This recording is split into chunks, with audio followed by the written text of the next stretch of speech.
नमस्कार, हर हर महादेव साथियों। 15 जून को ग्रह कुल शासक राजाधिराज भगवान भुवन भास्कर अपने मित्र राजकुमार बुध की राशि मिथुन राशि में प्रवेश करने जा रहे हैं, जहां ये 15 जुलाई तक स्थित रहेंगे। बंधुओं, राजा का राजकुमार अर्थात बुध के द्वारा शासित मिथुन राशि में प्रवेश आपके जीवन पर गहरा प्रभाव डालेगा। प्रॉपर्टी, प्रमोशन और प्रोफेशनल लाइफ पर सूर्य गोचर का सकारात्मक प्रभाव अब देखने को मिलेगा। 6 राशियों की किस्मत सूर्य गोचर की इस कालखंड के दौरान चमकेगी। भाग्य आपको अच्छा सहयोग कराएगा। बिजनेस में अगर पिछले 2-3 महीने से आपने मुनाफा नहीं कमाया था तो सूर्य आपको अब बेनिफिट कराएंगे, बिल्कुल तय है। तो आइए हर एक राशि के बारे में बात कर लेते हैं कि सूर्य का मिथुन राशि में गोचर मेष से लेकर के मीन राशि के जातकों के लिए कैसा रहने वाला है। आपकी जानकारी के लिए बता दें कि प्रस्तुत गोचर आपकी चंद्र राशि व आपकी नाम राशि दोनों पर संयुक्त रूप से आधारित है। आगे बढ़ने से पहले साथियों, हम आपको बताना चाहेंगे कि दिनांक 21 से लेकर के और 24 जून के मध्य में हमारा दिल्ली आगमन हो रहा है। तो जो भी दर्शक दिल्ली में व्यक्तिगत तौर पर मिल करके हमसे अपनी पत्रिका का विश्लेषण करवाना चाहते हैं तो स्क्रीन के दिए गए नंबरों पर अपनी अपॉइंटमेंट बुक करवा लीजिए। और दूसरी एक बात बताना चाहेंगे साथियों कि ज्योतिष संबंधी कोई कंटेंट हो गया, पूजा पाठ संबंधी कुछ गाइडेंस हो गया, पुस्तकें हो गई, उसको प्राप्त करने के लिए व्हाट्सएप का हमारा चैनल है, उसका लिंक डिस्क्रिप्शन बॉक्स में दिया गया है। 9621 वाले नंबर से है वो चैनल। उस पर जा करके उस चैनल को आप ज्वाइन कर सकते हैं और वहाँ पर आपको जो है नई नई जानकारियाँ साझा की जाएंगी। इसके अलावा साथियों याद करिएगा, सूर्य का जब गोचर मेष राशि में भी हुआ था, वृषभ में भी हुआ था, तो लोकसभा चुनाव को लेकर के हमने प्रेडिक्शन दी थी। और आप चले जाइएगा, प्रत्यक्ष को प्रमाण की आवश्यकता नहीं है। आप ट्विटर खोलिए और @PT आशीष वत्स लिखिए या फेसबुक पेज पर एस्ट्रोविद आशीष लिखिए और थोड़ा सा जो है स्क्रॉल करिए, अपने उंगलियों को कष्ट दीजिए और जा करके देखिएगा सब लोग जो कह रहे थे, जितने भी एस्ट्रोलॉजर थे या जितने भी जो है क्या कहते हैं मीडिया चैनल वाले थे, एग्जिट पोल वाले थे कि बीजेपी को 400 पार कर रहे थे, कुछ महान भाव लोग तो 500 पार भी कर दिए थे। तो वहाँ पर हमने प्रेडिक्शन दिया था कि एनडीए की सरकार बनेगी, बीजेपी प्लस उनके सहयोगी दल मिलकर सरकार बनाएंगे। और वहाँ स्पष्ट लिखा है ट्विटर और फेसबुक पर कि बीजेपी प्लस एनडीए 250 से 290 सीटों के बीच में आएगी। तमाम लोगों ने उपहास भी किया था, लेकिन वक्त जो होता है, समय जो होता है, ये हर एक खामोशी का जवाब देता है।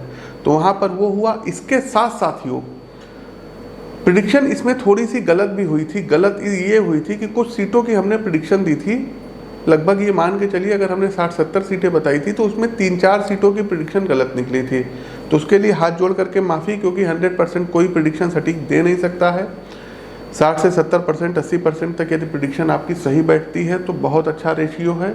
और अगर किसी व्यक्ति की 100% प्रेडिक्शन सही निकलने लगेगी तो फिर वो ब्रह्मा नहीं हो जाएगा। तो ठीक है, बहुत अच्छा है, जो है अच्छा है। हमने वहाँ पर देखिए स्टेट वाइज भी प्रेडिक्शन दी थी, चाहे वो यूपी को लेकर के हो। हमने क्या लिखा था कि अखिलेश यादव जी कन्नौज से जीतेंगे, डिम्पल जी मैनपुरी से जीतेंगे, धर्मेंद्र यादव आजमगढ़ से जीतेंगे, फिरोजाबाद से अक्षय यादव जीतेंगे, बदायूं से जो है आदित्य जीतेंगे। तो इन सब के बारे में हमने प्रेडिक्शन दी थी। गोरखपुर सीट का बताया था रवि किशन, बनारस सीट और लखनऊ सीट का तो तय था जीतना। राजनाथ सिंह जी लखनऊ से और बनारस से मोदी जी जीते हैं। इसके साथ साथ साथियों हमने जौनपुर सीट की भी प्रेडिक्शन की थी। हमने अमेठी सीट के भी बारे में बताया था, सुल्तानपुर सीट के भी बारे में बताया था, कैसरगंज सीट के बारे में हमने बताया था कि करण भूषण वहाँ से जीतेंगे, मुरादाबाद सीट का बताया था, कैराना सीट का हमने बताया था। तो इतनी सारी हमने प्रेडिक्शंस दी थी। और इसके बाद साथियों झारखंड की हमने जो प्रेडिक्शन दी थी 14 सीटें थी और हमने बोला था कि यहाँ पर 8 सीटें बीजेपी की आएंगी और एक आपके जो सहयोगी घटक हैं वो भी जीतेंगे। तो 9 सीटों की वो प्रेडिक्शन बिल्कुल 110% सटीक थी। स्क्रीनशॉट आप देख सकते हैं। इसके अलावा अब आते हैं गुजरात में। गुजरात में हमने जो भी प्रिडिक्शन दी थी सभी सटीक थी। उत्तराखंड की 5 सीटों का हमने प्रिडिक्शन अपने फेसबुक पेज पर लिखा था, उसका आप से देख सकते हैं, स्क्रीनशॉट देख सकते हैं और सभी के लिंक डिस्क्रिप्शन में है, या आप खुद फेसबुक के थ्रू या यूट्यूब या जो है आप ट्विटर पर जा कर के देख सकते हैं। मध्य प्रदेश के बारे में हमने बताया था।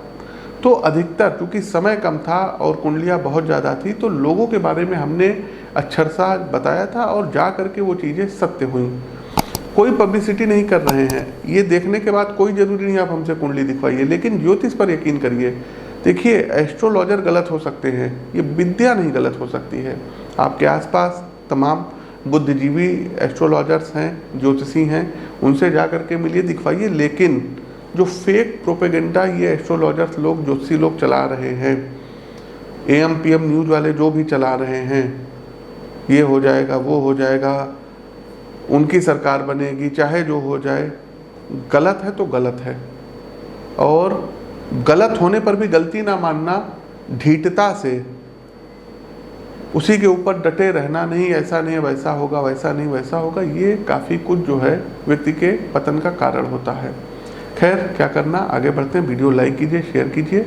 मूल मुद्दे पर आते हैं कि सूर्य का मिथुन राशि में गोचर का सभी 12 राशियों पर क्या प्रभाव रहेगा। आगे बढ़ते हैं साथियों। हमारी अगली राशि आती है वृश्चिक राशि। वृश्चिक राशि के मित्रों, स्वास्थ्य के प्रति आपको विशेष रूप से अब सावधान रहने की सितारे सलाह दे रहे हैं। आपकी सेहत गोचर कालखंड की इस अवधि में आपके लिए काफ़ी कुछ दिक्कतें खड़ी कर सकती हैं और सबसे ज़्यादा जो प्रॉब्लम आने वाली है वो मानसिक स्तर पर होगी। देखिए, मानव जो है मस्तिष्क का वो भाग है जो हमारी भावनाओं, तर्क क्षमता एवं विचार व्यवस्था को नियंत्रित करता है, तो गंभीर रूप से प्रभावित होता हुआ दिख रहा है। आप महसूस करेंगे कि वर्क प्लेस पर आप ना अगले की बात को ठीक से समझ पा रहे हैं, ना ही उस पर ठीक से प्रतिक्रिया दे पा रहे हैं। इस स्थिति में आपके अंदर तनाव व अवसाद आ सकता है, जिससे आपका प्रोफेशनल कैरियर भी प्रभावित होता हुआ नजर आ रहा है। मेरी व्यक्तिगत सलाह होगी साथियों, प्रिय मित्रों, कि कामकाज का बोझ अपने दिमाग से थोड़ा कम करें। कुछ पल के लिए सांसारिक विषयों से अवकाश लेकर के अपने और अपने परिवार के साथ समय बिताएं। आपको इस वक्त फैमिली के इमोशनल सपोर्ट की ज़रूरत है। आर्थिक विषय से संबंधित कोई बड़ा निर्णय ना लें।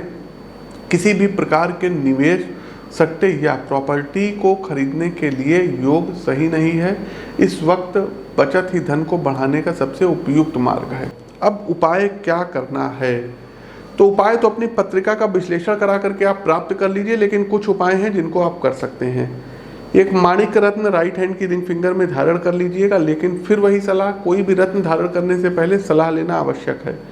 दूसरा एक काम ये करिए, प्रतिदिन सूर्य देव को अर्घ दीजिए, आदित्य हृदय स्तोत्र का पाठ करिए। तीसरा एक काम, प्रतिदिन आप लोगों को चंडी कवच का एक पाठ जरूर करना होगा। करके देखिएगा, आपके सभी जो बिगड़े काम है ना वो बनने लगेंगे।